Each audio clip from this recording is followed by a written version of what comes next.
వాళ్లకు కావాల్సిన సంస్థలకు నెయ్యి సరఫరా ఆర్డర్లు ఇవ్వడానికి 2020 ఫిబ్రవరిలో జరిగిన 371వ టీటీడీ బోర్డు సమావేశంలో కొన్ని తీర్మానాలు చేసుకున్నారు.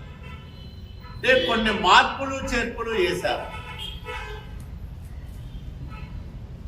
ప్రతిరోజు కనీసం 4 లక్షల లీటర్ల ఆవు పాలను కొనుగోలు చేయాలని అంతకు ముందున్న నిబంధనలు పూర్తిగా ఎత్తేసింది అప్పట్లో పాలకవర్గం. 3 ఏళ్ళు వరుసగా సంస్థ నిర్వహణలో ఉండాలంటే సంవత్సరం ఉంటే చాలని నిబంధనలు సడలించారు.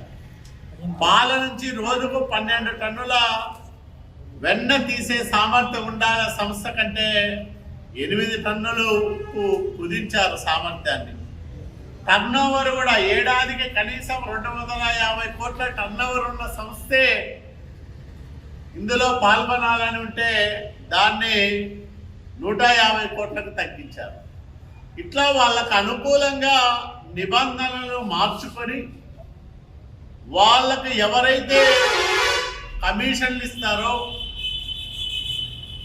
వాళ్ళ ఆ డైరీలకు ఈ ఆర్డర్లు వెళ్ళే విధంగా బోలే బాబా డైరీ, వైష్ణవి డైరీ ఇట్లాంటి వాటికంతా కూడా ఆర్డర్లు ఇచ్చి కిడ్ ప్రోకో కింద నేరుగా డబ్బులు తీసుకున్నారనే విషయాన్ని కూడా సిట్టు నివేదిక స్పష్టం చేసింది.